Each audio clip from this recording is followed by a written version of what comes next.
Hello, good morning, everyone.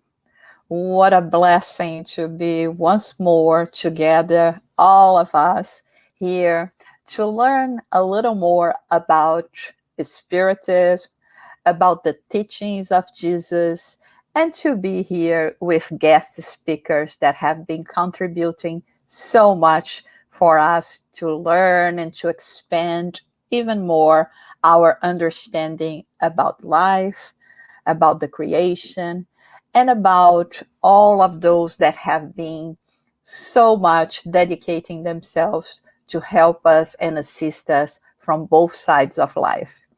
So before we start our presentation today, as always, we like to start with a prayer, and we will invite our João Cornigold to do the prayer for us this morning.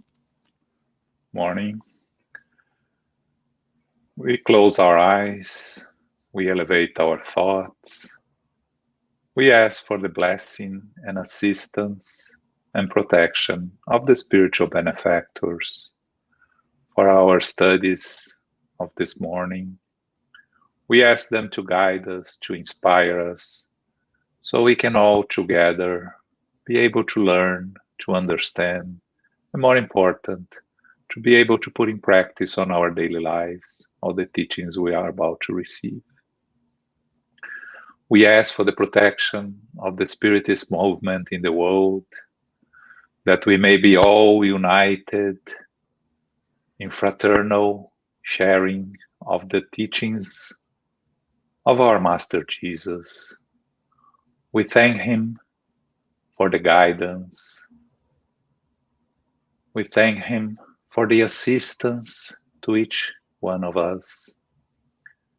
With our hearts full of gratitude, we ask permission to open our classes. So be it. Thank you. So, one of the blessings that we have been having due to the pandemic is exactly to be able to get to know more people, to be closer to people that before we didn't have that much chance. They live in different places, different countries, and this is the case with our dear Dr. Vicente Pessoa. I'm not going to say doctor anymore, just this once. So Vicente has been one of those discoveries for us, a new friend, a person that has been dedicating so much to these times, being able to enlighten us, not only in terms of spiritism, but also if we consider that he is a physician in terms of with a specialty in infectious disease. He can also, and he has been also helping us in this area as well to understand a bit more about everything that is happening. And he is currently the vice president of the Spiritist Medical Association of Goiânia, where he lives. But above all, like we said, is a new friend, an old friend, and someone very dear to our hearts.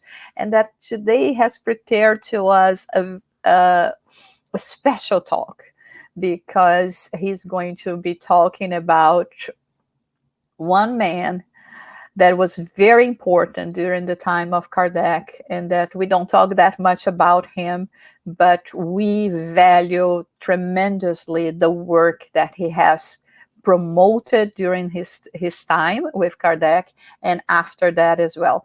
But I will leave that to Vicente today to talk to us about the plurality of inhabited worlds from Flammarion to the present time. Welcome, Vicente. Thank you so much for being here. This morning I was thinking, well, let me try to translate it to the American people, how we would be calling Vicente in English, Vincent, right? But yeah, it's Vicente for us. Welcome. Thank you, Jussara. Thank you, João. It's a pleasure to be here with you.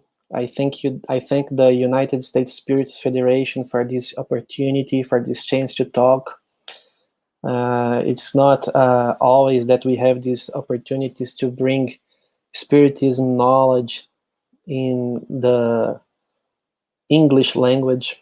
So I would like to take this opportunity to congratulate you all that work abroad, bringing the Spiritist message to those countries. It's really hard to spread this message in Brazil, so I can imagine how hard it is to spread this message in foreign languages, in foreign cultures.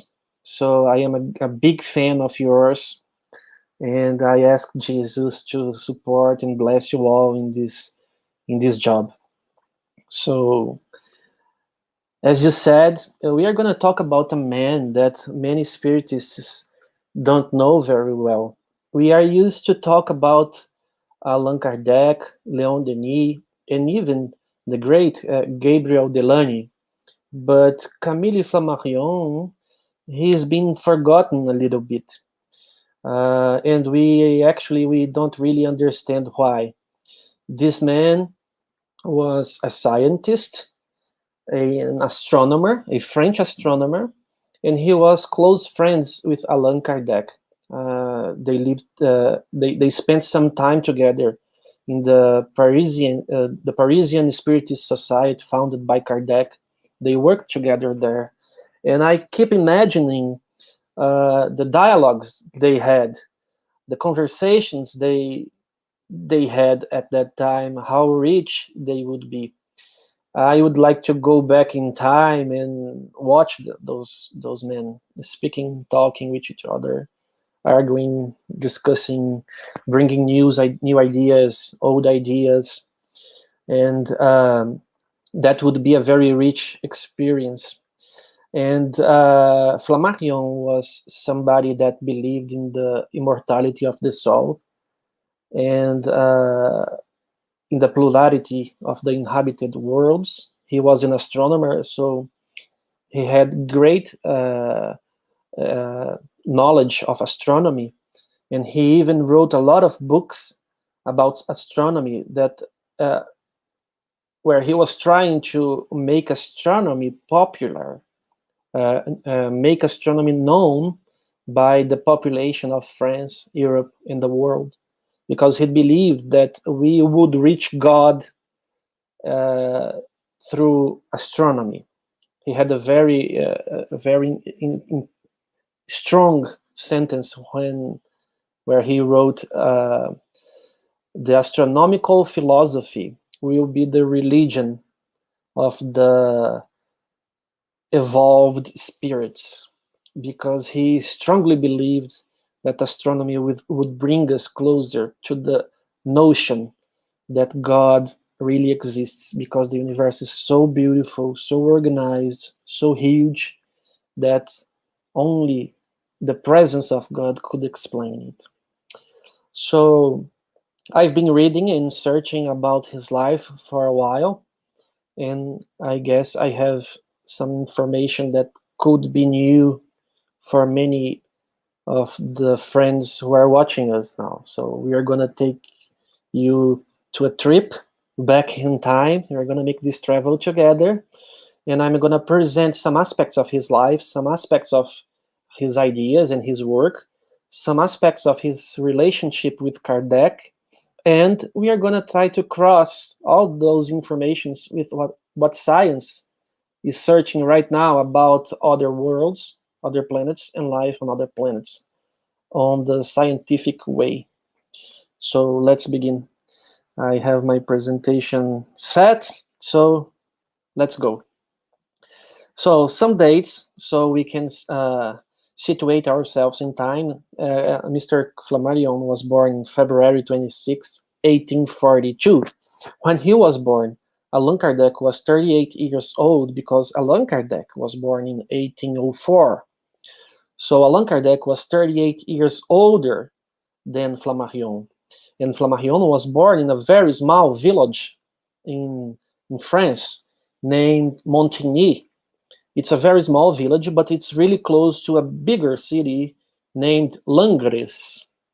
And he spent his childhood in Montigny, and his teen years, he spent part of them in this city called Langres, where he studied in a Catholic school, and he had the opportunity to study really deeply the Gospels, Latin, the language Latin, philosophy, geography, and all humanistic subjects in that city. The Spirits book was written by Allan Kardec in 1857, when Mr. Flammarion was only 15 years old, and he was still in Langres, because he arrives in Paris by the end of 1856, beginning of 1857, more precisely by the end of 1856, because he spent 3 years in Langres from 1853 to 1856. And his parents were already in Paris because they had to migrate from Montigny to Paris because of an epidemic of cholera who was responsible for their bankrupt. So they lost everything they had in Montigny, and they migrate to Paris, trying a new life. But the young Flammarion, the young Camille Flammarion, was sent to a Catholic school in Langres so he could study, because it was cheap, because it was useful, and because he loved to study. So he was very precautious, he learned how to read and with 4 years old by himself. So he was a kind of a genius, young kid who loved knowledge, who loved science since the early ages. So when Allan Kardec passed away in 1869, with 65 years old, Camille Flammarion was 27 years old. And this is a very curious information because, as we all know, Camille made a speech beside Allan Kardec's tomb. And he was invited by Madame Kardec, by Amélie, Kardec's wife, to do this speech. And he was only 27 years old. So when we read about this speech, we imagine a very experienced and mature man speaking those beautiful words. We are going to bring some of those words in our talk today, but he was only 27. He was not this mature and gray man. He was a young man. And Allan Kardec recognized that. And he treats him as a man with a very bright future in Spiritism. So he put a lot of faith in Camille, as we're going to see. And he passed away in 1925, just after World War I in the 20th century. So he lived 83 years. And there is a curious story about this as well, because we had an International Spiritist Congress who was held in July 1st, 1925. And Leon Denis was supposed to speak in the opening ceremony of this Congress. And Leon Denis did not want to do that because he was very sick. He was blind and he had a lot of difficulties. And he asked Geronimo, his guide, please invite Mr. Flammarion. He would be a very good speaker for this open ceremony.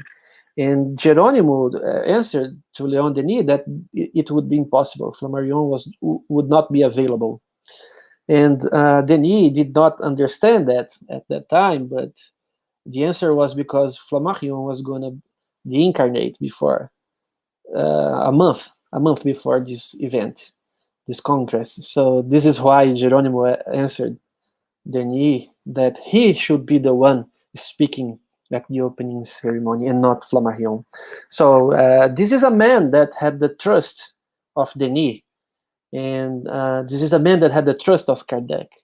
So I see no reason for us to deny his teachings and his work, and not to learn from him, because we could learn very important concepts and ideas about the cross-section between science and religion, because he was a scientist. He had this look to Spiritism from the scientific perspective, and he was not easy to be convinced.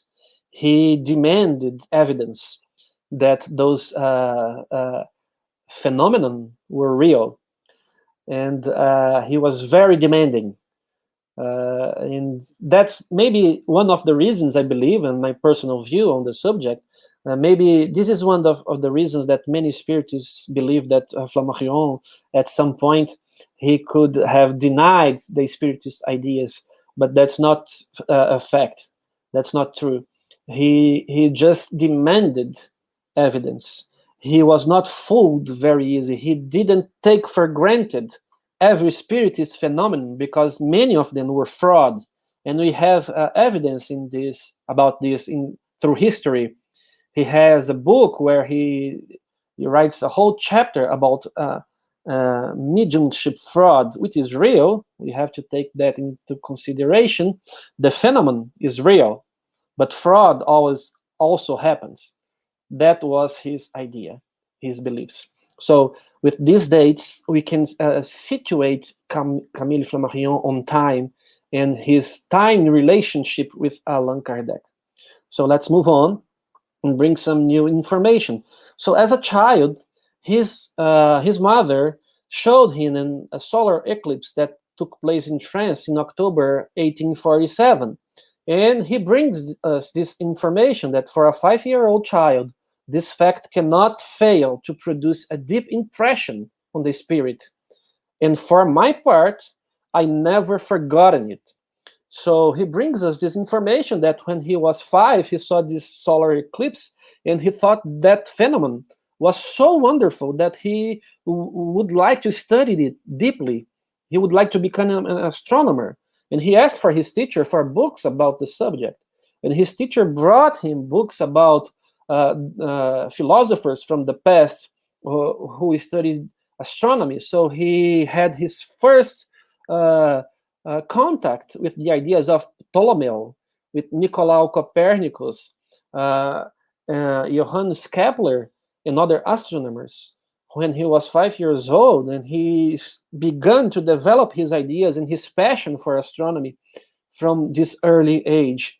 And he brings this information for us, written by himself. So that's a very important point. This pushed him in this direction of science and astronomy since an early age, and the hold that his mother had in this, because she was Catholic, very Catholic. She wanted him to be a priest, and she used to take him and his siblings to church.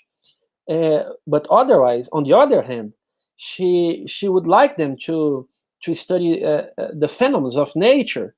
So she put this big glass of water made by glass, obviously, so they could watch this eclipse safely. And she has credit for a lot of credit for who Camille Flammarion became in the future.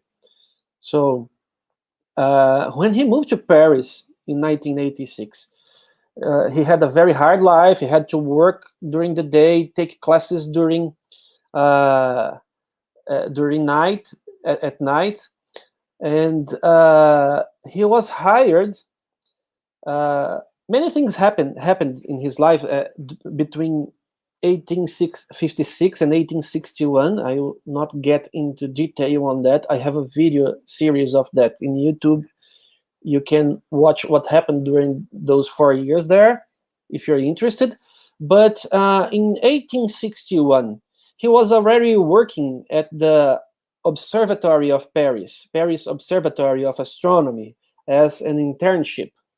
He was working there. And one day he was coming back home. And he used to stop at the Opera Theater in Paris, where scientific papers and books used to be published. New things about science were always being published at this theater.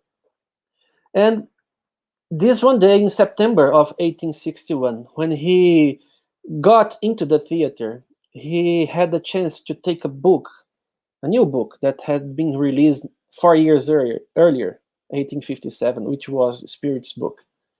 And when he opened the book, he had this look at this chapter about the plurality of inhabited worlds.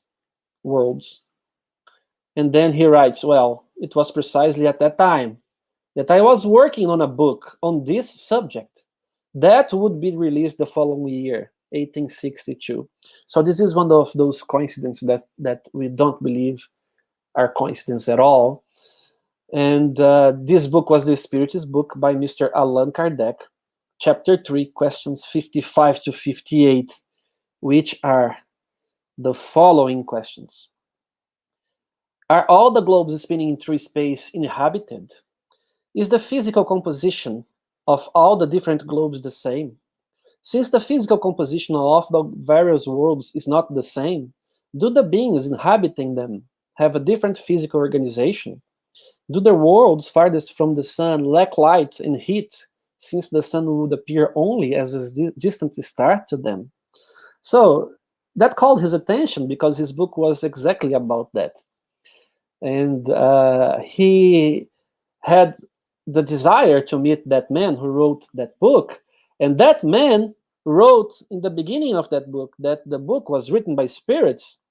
And that called his attention because he was young, but he was about 20 years old, 19 years old, but he was already this great spirit, well prepared from, we believe, past lives, with a lot of knowledge of science. He had written his first book with 15 years old about the world before the creation of man. And I have this book here from 1852, my edition, but the book was written in 1857 when he was only 15. It's a big book. So for a 15-year-old kid, knowing about geology and sciences and a very hard work to do. So he wanted to talk with that Allan Kardec about that. And that's what he did. Then he introduced himself to Allan Kardec and then became friends. And he worked with Allan Kardec in the Parisian Spiritist Society for 2 years. Every Friday night he was there, and he worked as a medium. And he brought some messages from another famous astronomer, Galileo Galilei, which Allan Kardec put in Genesis, as we are going to see. So he had a great influence in Kardec on this subject, as we are going to see soon. So this is the story how they met. And this is the book, The Plurality of Inhabited Worlds, that he wrote when he was 19 years old. And the first sentence of the book, in the first page, already impresses us a lot. It is enough to look carefully at the current state of mind to realize that man has lost faith in security of ancient times, that our time is a time of struggles, and that restless humanity is waiting for a religious philosophy in which it can invest its hopes. So I keep wondering, what was I doing when I was 19 years old? And what Flammarion was doing when he was 19 years old? And he brings us this very deep idea of a new religious philosophy, which was necessary to bring hope to the heart of humankind. And that's very mature for a 19-year-old, and very deep philosophically, very deep theologically. And he found the right person in Kardec, so he could spread his ideas about the plurality of inhabited worlds. So he keeps saying that perhaps when reading these lines, one will wonder what relationship exists between plurality of the worlds and religious philosophy. And many people would not believe in this correlation. For those who think that way, who do not believe in this correlation, They should change their minds and believe that plurality of the worlds is an idea that is at the same time scientific, philosophical, and religious of the highest importance. And by the end of our talk, we will understand what he meant exactly by that, how important it is philosophically, scientifically, and religiously. What consequences this idea could bring to our mind, to our lifestyle, to our daily lives. So this is really deep for a young man this age. These ideas were so important that Allan Kardec wrote a paper about this book and about the ideas in this book in the Revista Espírita, Spiritist magazine. I don't know how to say that in English, but Revue Spiritique in French, in 1863. So the opinion of Allan Kardec from this book is summarized in this text. From our side, we finish with one observation.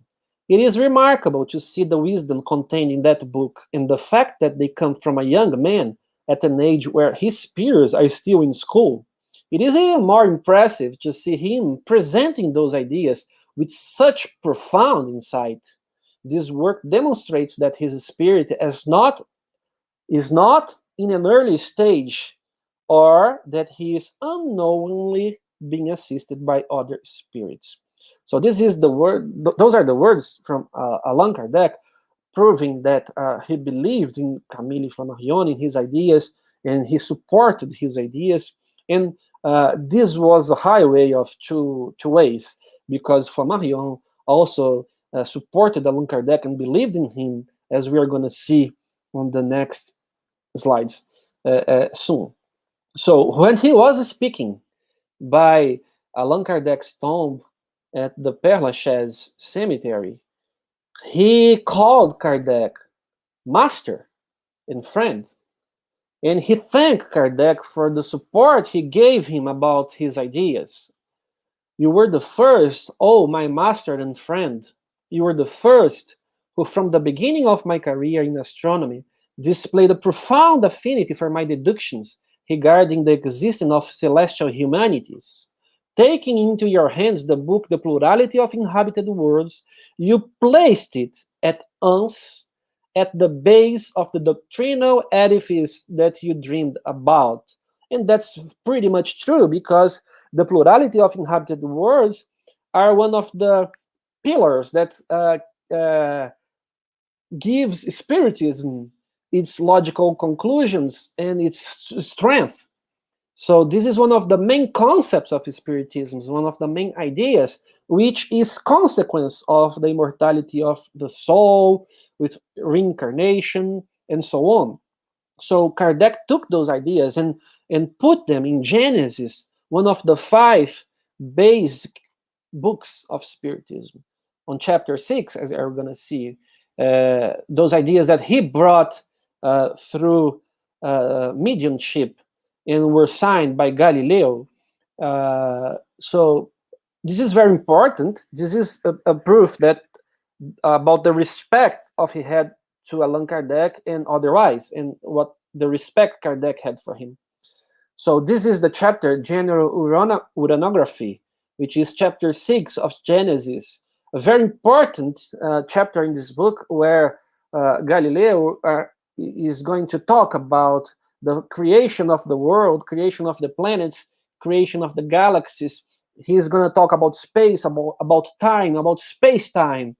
And this is 1860s. And those ideas were not very well known by astronomy, by official astronomy at that time. So those ideas, they are pretty much in accordance with what we know right now in the 21st century. So it was very brave from Flammarion to bring those ideas, and in very how can I say that, very innovative, something very new for that time. So this brings us the pioneerism that Spiritism brings us in many aspects of science and life. So he studied the past astronomers like Copernicus, and he brought from Copernicus the idea of the sun being the center of the universe and not the earth, as it used to be believed in the past. So he had great knowledge of the ancient astronomers, and he put that in his work. He also studied very much the work of Galileo Galilei, who also believed that the sun was the center of the universe, and was arrested by the Catholic Church, and he was punished, and he had to deny all his knowledges in order to stay alive. So there are very similarities between the work of Flammarion and Galileo, and we would like to bring some of them so we can have an idea how similar the ideas of both men were. Those are drawings of the moon made by Galileo Galilei, the original ones, and he was proving that the moon was not a perfect sphere. The moon had mountains, had valleys, and had depressions, and so on. So this was the first thing that bothered the Catholic Church, because Catholic Church thought that the worlds were perfect spheres, and Galileo showed that the moon was not perfect. He also showed that not everything was spinning around Earth, because when he developed the telescope, he did not invent the telescope, but he developed the telescope to have power enough, enlargement enough to see other worlds. And he pointed that telescope to Jupiter, and he could see, as we can see in the picture, different positions of black dots around the white dot. So the white dot is Jupiter, and the black dots is the moon, are the moons, Jupiter's moons. And you can see that they are in different positions. And sometimes we even have 3 moons, sometimes we have 4 moons, because when we have 3 moons, the 4th one is behind Jupiter. We can't see it. So Galileo concluded that those little dots were spinning around Jupiter. So not everything was spinning around Earth. So Earth should not be the center of the universe. So Copernicus should be right. The sun should be the center of the universe. At that time, they believed the center of the universe, not the center of the galaxy, of the solar system. So this put Galileo in much trouble. But he did not deny his own ideas, and those are the moons: Europa, Io, Callisto, and Ganymede, which are today called the Galilean moons, because they were the 4 moons that Galileo could see with his telescope. So today we know that Jupiter has more than 60 moons. And another coincidence is that Europa is the moon that NASA is searching for life, which the more probability to have life, because they believe Europa has a big ocean behind the icy surface, and they are planning some missions for there, and we could have some news in the next 10 or 20 years about at least microbial life in Europa, which is very likely and very much possible. So those are the Galilean moons. And Galileo did not deny his work, and he wrote this book, Dialogue, and he created 3 characters: Salviati, Simplicio, and Sagredo. And Salviati means the salvation, the genius, the intelligent one, which was Galileo himself. Simplicio means simplicity, which was the church that doesn't know anything, doesn't know the truth. And Sagredo was an intermediate of the dialogue. And in the book, Salviati makes fun of Simplicio, of the lack of knowledge of Simplicio, and he brings these informations that the Earth was not the center of the universe, but the Catholic Church was not fooled by Galileo, and he was condemned by that, and he had to deny after that his knowledge and his ideas in order to stay alive. But the reason I brought this is because Camille Flammarion also wrote a book with a dialogue between characters. And this is the book Narrações do Infinito in Portuguese, but in English you can find it Lumen, the history of a soul. And there were two characters, Quarens and Lumen. And Lumen was the interpretation of Camille Flammarion. And Quarens is a student, a disciple of Lumen. And Lumen brings his ideas about the survival of the soul, life in other planets. They travel to other planets together in order to know these planets and these ideas. And he plays in a very smart way with the notion, the idea of time. And it's a very elegant book. We had the chance to talk about this book twice with some friends in the internet, and it's very interesting, the ideas he brings. And a curious fact is that this book was published by Didier Editeurs, which was the man who published Kardec's book, Monsieur Didier. We can also see Monsieur Didier in the movie Kardec. He's present there. So he also published some of Camille's books, because the other ones were published by his brother, Ernest Flammarion, who created a bookstore who could sell and publish the books from his brothers, because there are so many. Flammarion wrote so many books with so much information that his brother made a living of it. And that's a very interesting information about the personal life of this man. So now we are going to take a trip of what science talks about other planets, life in other planets. So until 1781, only 1, 2, 3, 4, 5, 6 planets were known: Mercury, Venus, Earth, Mars, Jupiter, and Saturn. And it was only in 1781 that Uranus was discovered. And only in 1846, when Flammarion was only 4 years old, that Neptune was discovered. And Pluto came later. And right now, we don't even consider Pluto a planet. Poor Pluto. Poor Pluto. It's not a planet anymore. He's a dwarf planet right now. And we feel sorry about it, because we love Pluto very much. We were very surprised and very happy to see very nice pictures from Pluto from 4 or 5 years ago, from New Horizons, the spaceship New Horizons, who took pictures of Pluto and showed a heart-shaped surface, which made our hearts melt. So Pluto is not a planet anymore. But for us to have an idea, Johannes Kepler in 1609 described the orbits of the planet as elliptical. And Newton in 1687 brought the gravitation laws, and he brought those information to us, so we can situate in time where we are here. So we can see how the knowledge of the planets progress through time.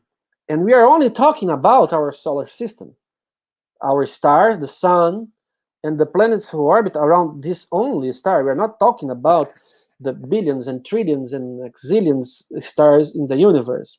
So this is what we knew at that time.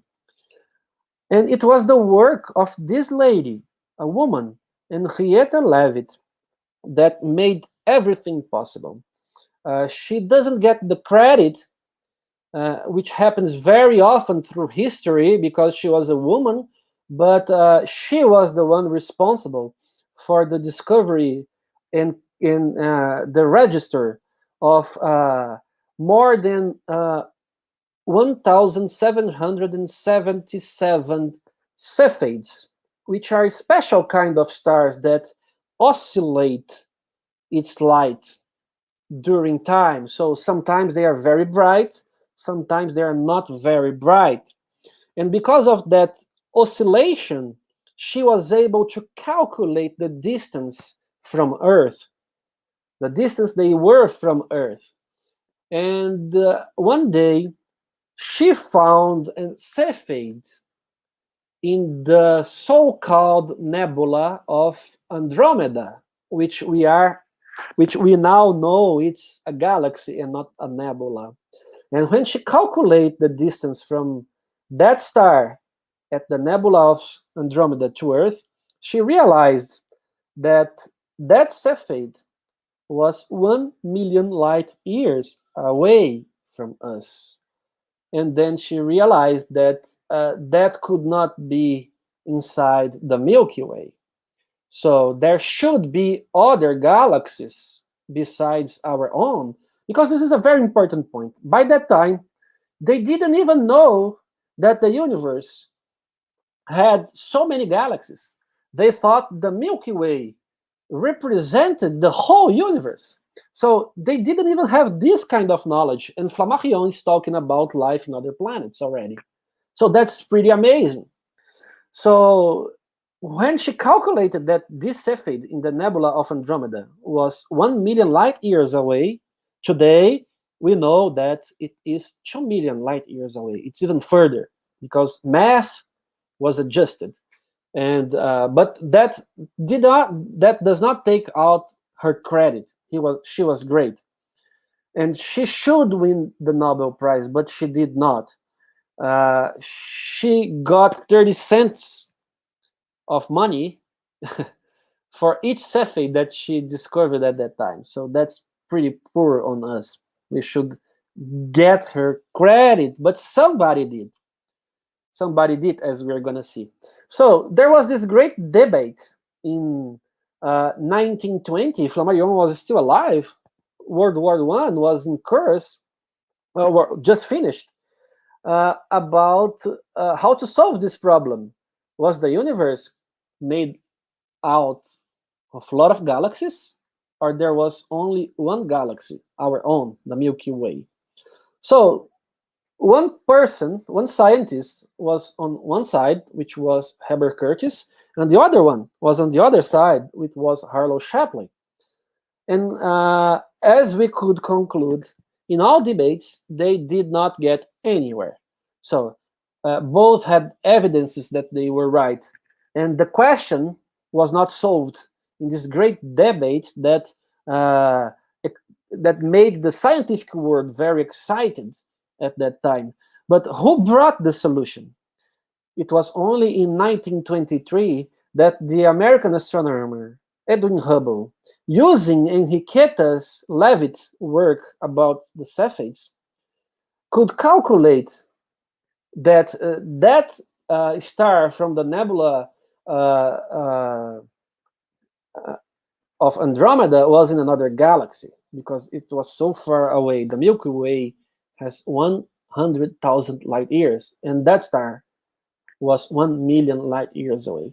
So he calculated that, and he showed that other Cephids were in other galaxies, and the universe was constituted of so many different galaxies, and they were getting further away from each other. So the universe was expanding.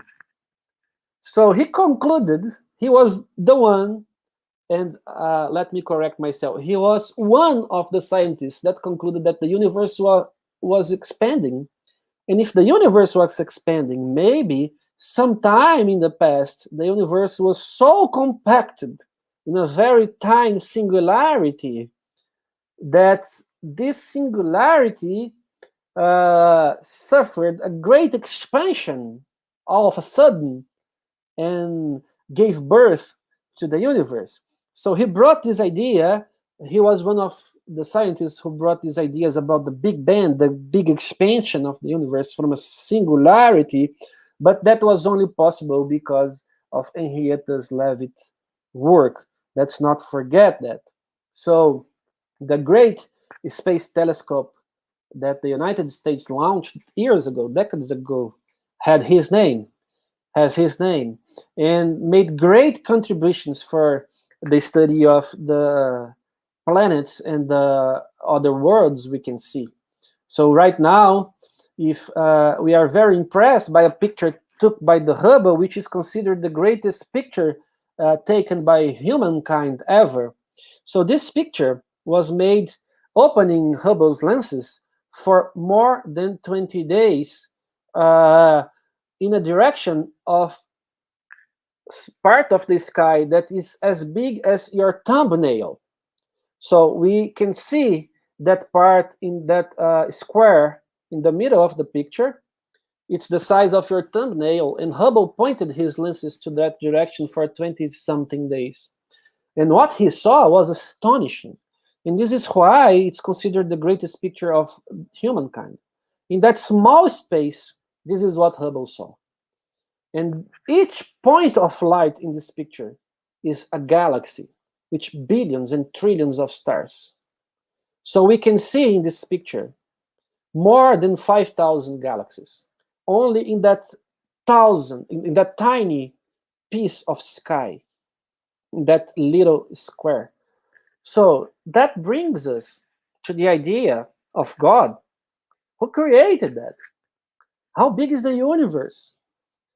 Can we deal with this information? Can our religion deal with that information? Don't we need a new philosophical, religious doctrine to explain that? To fulfill our heart with hope and comprehension? So this is an amazing picture. And after that, by 1995, science found the first exoplanet, the first planet that was going around a star other than the sun. So this planet was discovered in 1995, and he was named 51 Pegasi b. And from then to our time, the Kepler Space Telescope, designed to find other worlds, was able to find more than 4,200 planets. By March 2018, it had found 2,342 planets. By August 2020, it was the last time I checked, it had found 4,197 exoplanets, bringing us scientifically this idea that there are many worlds out there, and probably those worlds could be inhabited, as Flammarion described in many of his books, where he makes space trips in his dreams, during his sleep, and he brings descriptions of these worlds and their inhabitants to us. So I'm going to skip this just to show that this telescope, Kepler, is pointed to a tiny place in space where he could see more than 4,000 planets. Imagine if he could search the whole galaxy, how many planets would it find? And we have more to come, because in October from this year, and we are very excited and very anxious to see that NASA will launch the substitute of Hubble, James Webb Space Telescope, that will be able not only to see those worlds, but to study the atmosphere of those worlds.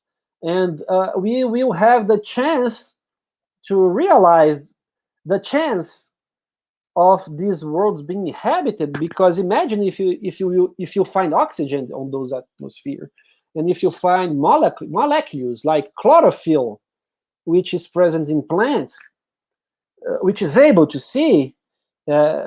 So this will bring a revolution, and this is the great scientific achievement of our time, and we are very excited because this launch was postponed 3 times already, and maybe we will see James Webb Space Telescope in action after October 2021, a few months from now, and that's bring us very excitement and joy.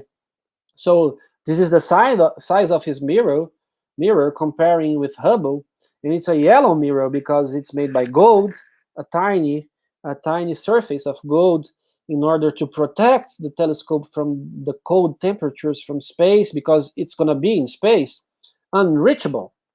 And this is something that makes us very anxious, because if it has some malfunction, NASA won't be able to fix it. Hubble was able to be fixed because it was circling Earth very closely on our reach, but the James Webb Space Telescope will be out of our reach. So let's hope everything works out, and this telescope could bring us secrets that we couldn't even imagine a few years ago. So this is how big it is. It's bigger than a tennis court. It has to go folded into a rocket to the space and unfold in the space, because it doesn't fit in any rocket we are able to build right now. And his field, his reach, will be much deeper through time than Hubble ultra deep field. We are going to be able to see the universe 200 million years after the Big Bang. The universe as a baby, the first stars maybe were being formed, and that approaches us from God, from creation, and that's so exciting that we can bring these informations to us. And I can't wait to see the pictures and the images and the information and the scientific discoveries that this telescope could bring us. But somebody in the 19th century named Camille Flammarion had predicted that. So he wrote in his book Urania that new methods will reveal the physical-chemical constitution of the celestial bodies, the nature of the atmosphere. So Camille was a pioneer in this idea, and he was so ahead of his time that he was able to bring us the notion that there were many more worlds than our solar system could hold. Uh, Distant worlds with life. And this is what I meant in the beginning of the talk about how important this philosophy is to us, how important this idea of the plurality of the inhabited worlds is scientifically, philosophically, and religiously. What are the scientific, philosophical, and religious consequences of discovering life on other planets? So Jesus was the one who said, there are many dwellings in my Father's house, and Allan Kardec developed that idea. In the Gospel, according to Spiritism, chapter 3, Allan Kardec will also bring a classification of those worlds. Some worlds are more developed than others in the moral aspect, so only pure spirits could inhabit those worlds, and our world is a world of, I always forget this expression in English, of proofs and expiation. I'm sure João and Jussara will correct me in the background, but I always forget about this expression in English. But this is a word where we can find suffering, pain, and we are submitted to tests, and we have to be approved, get good grades in those tests. The test of patience, the test of charity, the test of forgiveness, the test of tolerance, the test of mutual respect. So we have to be approved in those tests in order to live in other worlds where matter don't matter, where matter don't matter anymore. And Flammarion, in his books, he describes a lot of worlds in that way, where matter don't matter anymore. And the consequences of that is very important, because let's imagine that we have a world with another humankind. So who created this humankind? Are them our brothers? If they are our brothers, our siblings, do we have the same father? So who is our father? Is it God? If God is our common Father, so life on Earth is not the only one. If life on Earth is not the only one, if there is life in another planet, can we migrate and get to know those people that live in other planets? And if we can do that, how could we do that? Can we go there with our material bodies? Could we go there with our spirits, our soul? So this brings us the idea that man in our planet is not the center of the universe. And that brings us a sense of uh, humbleness that puts us in our place, that we are not more important than other humanities, that, in the words of Camille Flammarion, that we are citizens of the sky, citizens of the universe. So can we all think together the implications, the scientific implications of that, the scientific developments concerning starships, ways to that science will bring us to resist radiation that we could apply in our planet, the way different ways to cultivate food in order to cultivate food in other planets that we could also apply in our planets. Science could develop um, techniques for communication that we could apply in our planet in order to use to communicate to other planets. So imagine how this idea could create a scientific boom, a scientific progress in our society, in our world, because of the idea of many worlds inhabited. And philosophically and religiously, we have those questions that we already mentioned. So are we alone? Are we uh, more important than other humanities of other worlds? Let's put ourselves in our place. Let's develop in our hearts this sense of humbleness and find God and His laws and His creation in everything we see when we look at the sky at night. God reveals Himself to us and His work in motion, as Flammarion says. God reveals His work in motion when we look at the sky every night.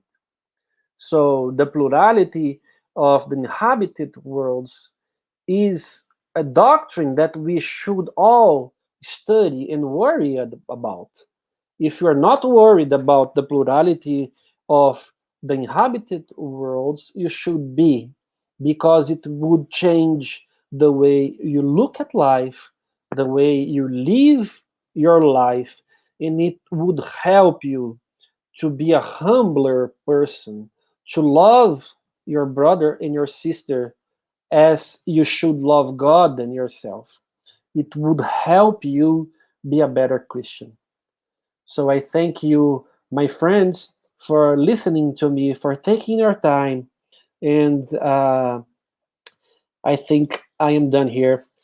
I think I have spoken more than I should, over 1 hour. So I give it back to Jussara and João so we can finish this conversation. Thank you very much. May God bless us all and help us to recognize how humble we should be uh, in front of the universe and in front of Himself. Thank you very much.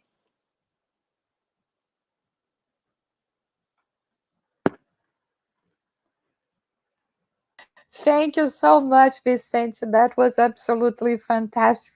We could hear you much more, but we have so many questions. I think we should go straight to the questions to benefit even more from everything you can bring and clarify to us. So let's start with the first question. Considering that you yourself belong to the scientific community, Could you correlate perhaps your experience as a spiritist in the medical community and perhaps expand on the experience of Flammarion as an astronomer and a spiritist? Very good question. And this question, we are used to answer this question because for some reason it's unusual for people to see a person who is, I don't consider myself a scientist, but actually I'm not a scientist who makes science, who brings new information. I only read other people's work. So I'm not a scientist in the way that I do not produce scientific information.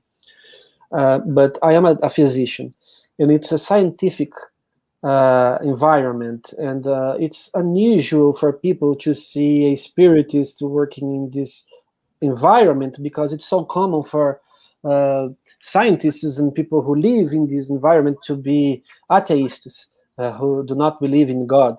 So this question is very usual for us every time, and sometimes you have to make a point. You have to mark your position. As Jesus said to Publius Lentulus in the book 2,000 years ago, you find yourself now a reference point when they met each other face by face. And you have the chance to get this point and transform yourself in your life. So you have to make that point at some point in your life. And I find my colleagues very respectful. Maybe they don't believe, maybe they think we are dreamers, but they are very respectful. And I will bring this information about Flammarion because he faced the same problem in his works. There is a very good example of that. He used to speak out about his ideas. He was not afraid to say to the scientific community that he believed in the immortality of the soul, that he believed in the plurality of the inhabited worlds, and he did not run away from debate.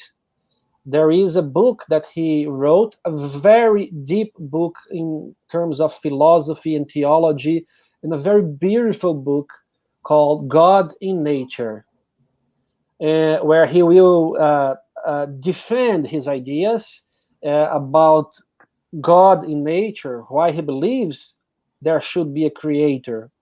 And at some point in that book, he brings the idea about a philosopher, a very famous philosopher in Europe at that time. He is so famous that I am mad at myself that I forgot his name. All of us know him. If I say his name, everybody will know who I'm talking about, but I forgot his name right now. And he calls up this philosopher to a debate. Let's debate publicly about God, because his philosopher is an atheist. He does not believe in God. He believes that science had put God underground, had buried God. And Camille calls him to debate because he was not afraid to speak out about to speak up about or speak out about his ideas. So this is what we try to do in medicine. Not only me and others that you all know, the medical association, medical spiritists association, they all try to do that job to bring spiritism into academy, into the universities, and we believe that would bring a lot of progress to humankind. Medicine would be seen in another way. Patients would be treated in a very different way, and maybe more efficiently. And that's what Flammarion tried to bring, this scientific aspect of spirituality.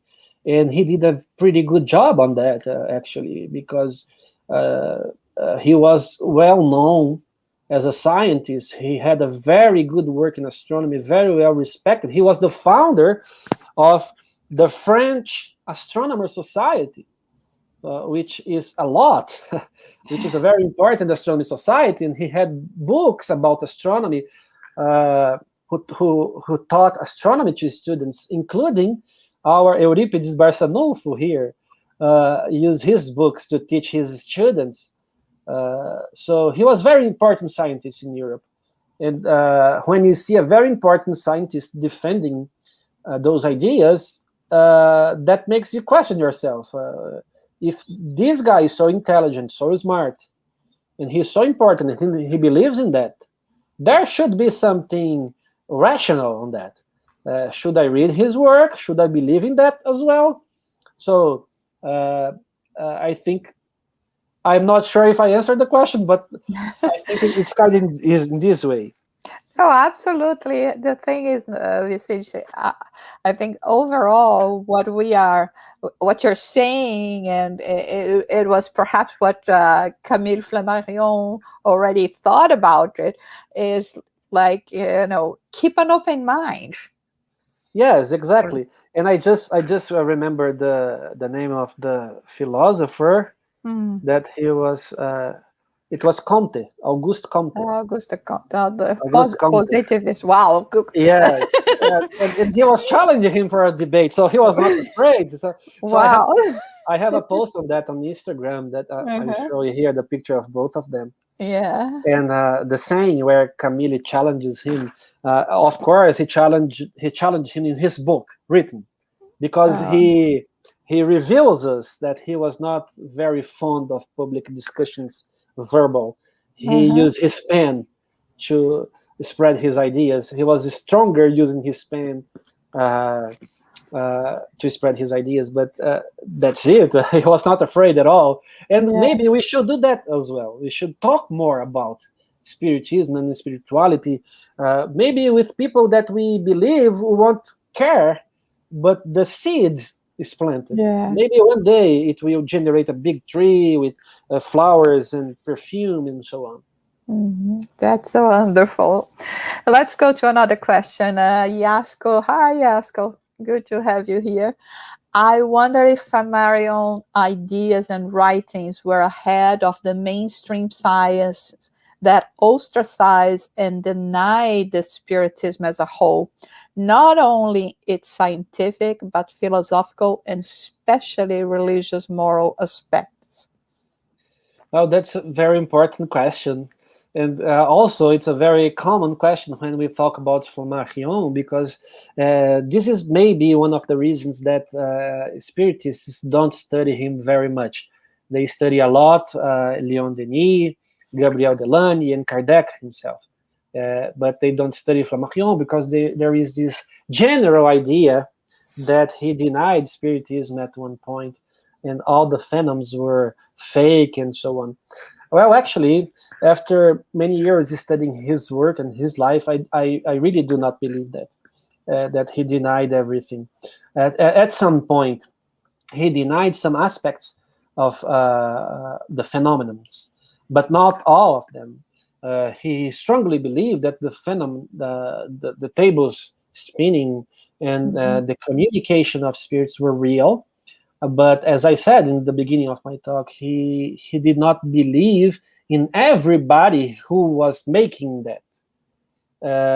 He has a great book.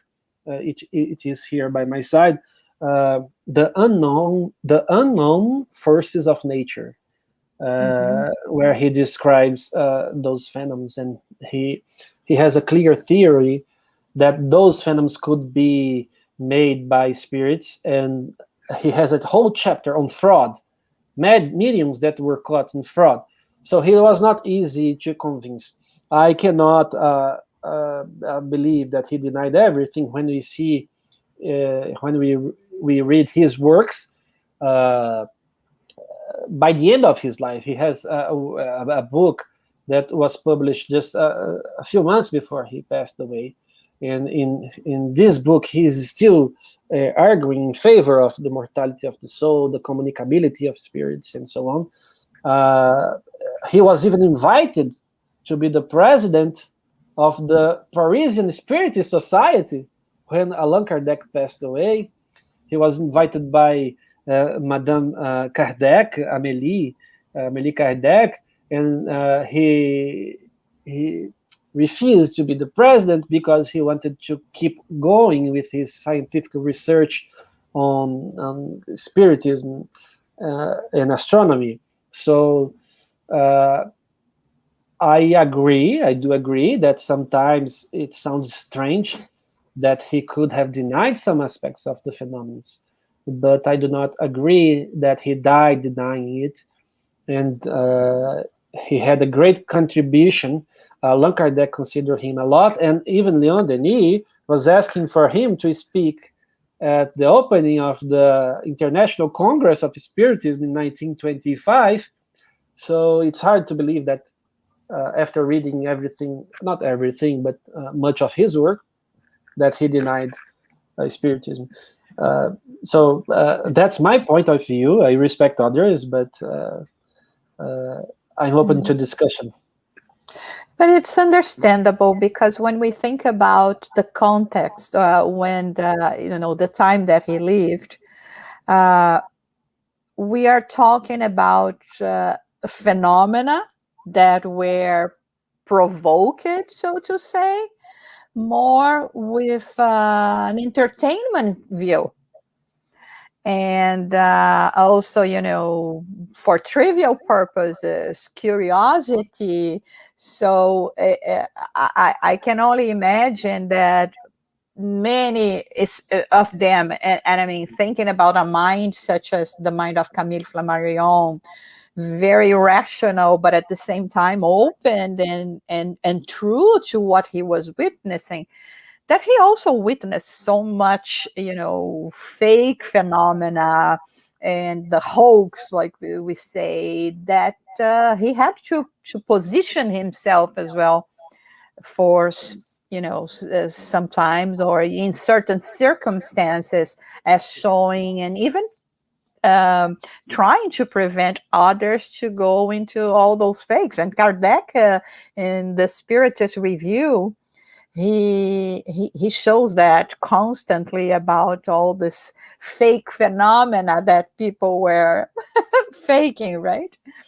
Yeah, and we have to consider also that mediums at that time, they charged for their services.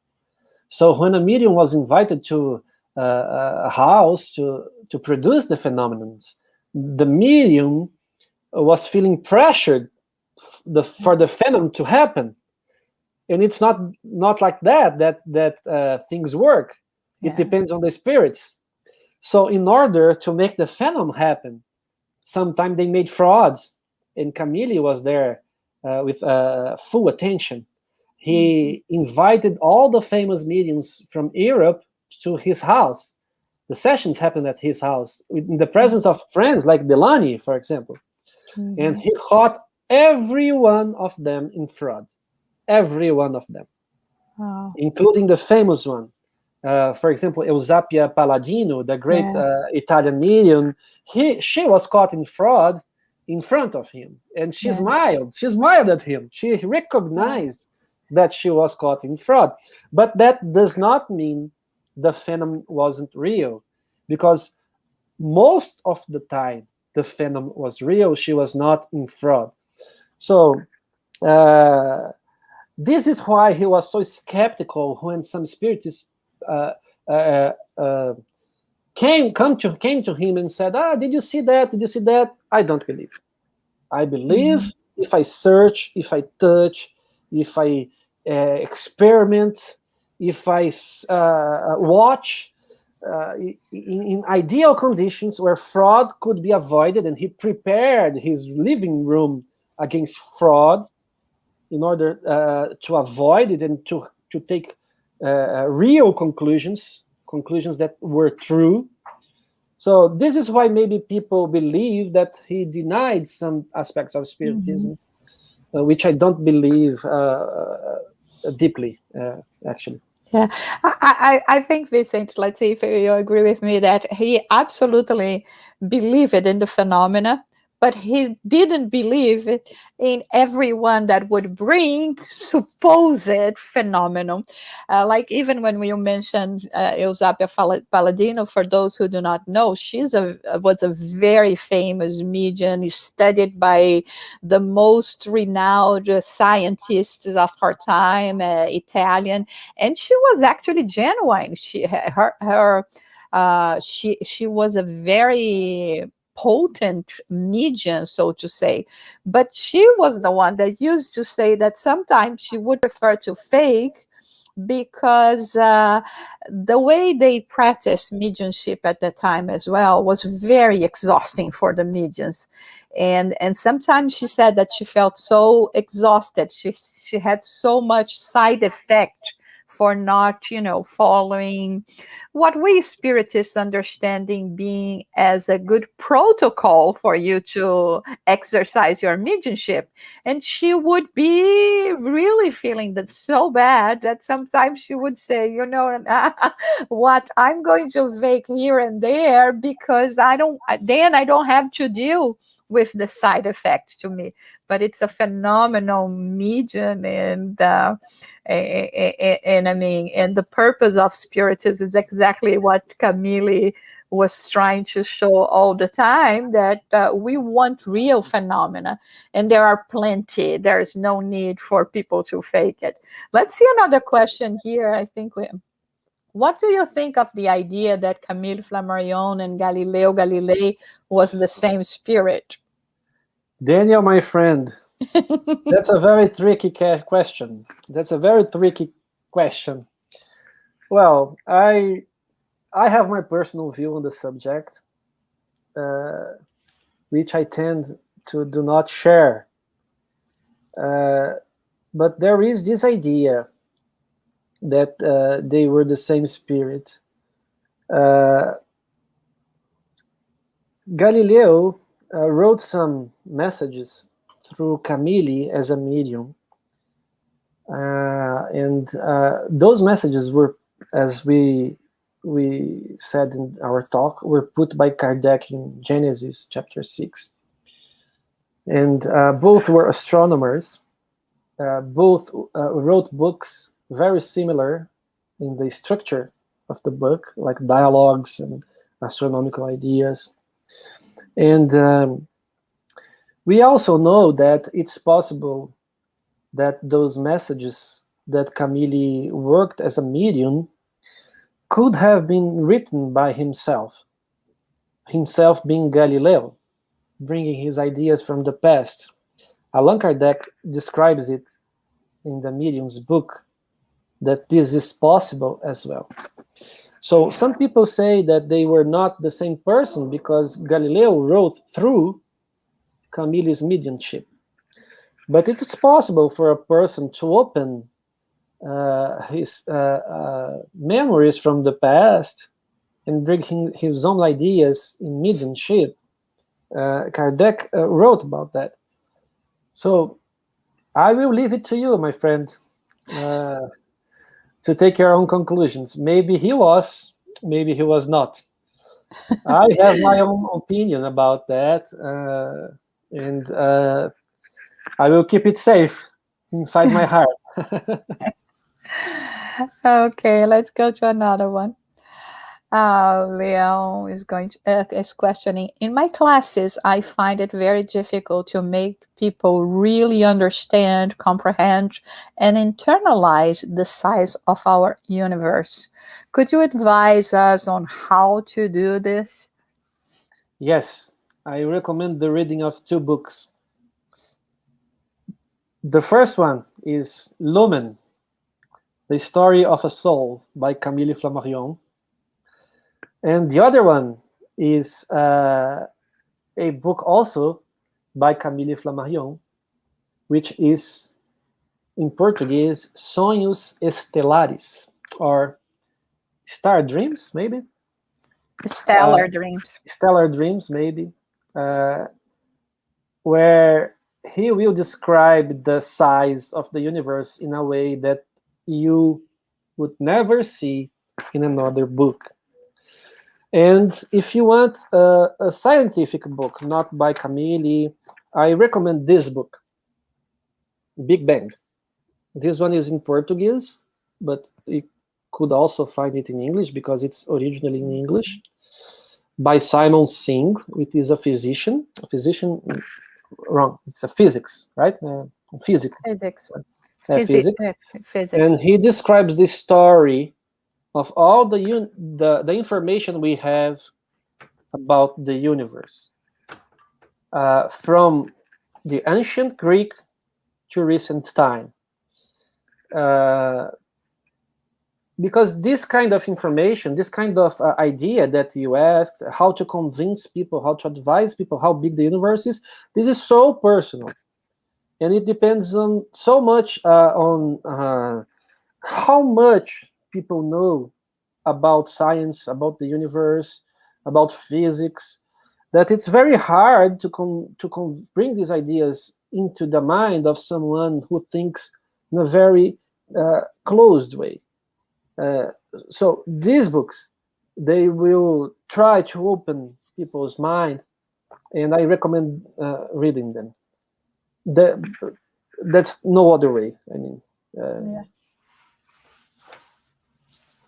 Okay, thank you. I guess we have time just for one more. Do the science consider the spirit theories of a type of science? Yes. Of course, not all scientists consider that, believe in that, but there is a growing field of scientists studying that, considering that some things could only be explained by Spiritist theory. And we have the chance to know and read the works of many of those scientists, including Brazil. For example, we have Alexander Moreira Almeida. We have a Canadian, Mario Beauregard, which is a neuroscientist. We have a Dutch scientist, which is Dr. Pim van Lommel, a cardiologist who studies near-death experience, and many others. It's not hard to find them if we search in the scientific literature. But of course, we have to be honest and say that they are a minority right now. But these ideas are growing, and they are getting to the point that they cannot explain some kinds of phenomena and some kind of effects without studying a different cause for them. So I strongly believe that we will get to the point where the scientific community will be spiritualized. Maybe we are not going to see that in our current life, but we are not in a hurry, right? We have the whole time of the universe in order to get there. Okay, so we are approaching the end of our presentation today. Before we ask Vicente to say his final words, we would like to invite you next week. We are going to have David Cohen, which is he is the co-director of the Spiritist Group of Montana, and he's going to be talking to us about learning to apply the golden rule. So it's going to be a very interesting talk, and having our friend here from the Spiritist Group of Montana, David Cohen, to talk to us. Vicente, if you have your final words before we go to our prayers. Well, my final words are directed for those who do not study the doctrine of the plurality of inhabited worlds. They should study it. It's fun. We learn a lot. I see a great connection with the gospel with the moral laws of the universe. It will make you feel better. It will bring you tools to forgive more, to respect more, to follow the gospel in a more appropriate way. So I thank you, Jussara, João, Danielle, for this invitation, and I hope I have helped clarifying some things about Flammarion's life and his relationship with Kardec and spirituality. So thank you very much. Thank you. It was fascinating. So we would like to invite you all for our final prayer. It's the moment where we connect our souls with the universe, with all the forces of the universe, with all the beings that inhabit our beautiful universe and that we still know so little about. So at this moment, as brothers and sisters that we are, as being creation that came from the love of our Creator, we unite our thoughts, we unite our hearts, asking that we may be capable of taking advantage of this time that we are living on earth, that is teaching us so much through pain, through challenges, but also through beautiful and enlightening moments such as this one that we have shared together. May we keep our hearts in peace, sending out hope to the world, and being always ready to contribute with whatever we can provide to appease the pains of our brothers and sisters. We are very thankful for all the spiritual benefactors that have been assisting and guiding us in this work, and that we may continue being of service to spread love and enlightenment in our world. So have a good afternoon, everyone, and we'll meet you again next week. And don't forget, on June 5 and 6, we are going to be having our symposium. It's the 15th symposium this year. And because of the celebration of 160 years of the Medium's book, we are going to be talking about mediums and mediumship. And there is so much for us to still talk about it and learn. So don't miss this opportunity. Stay tuned with us. Bye.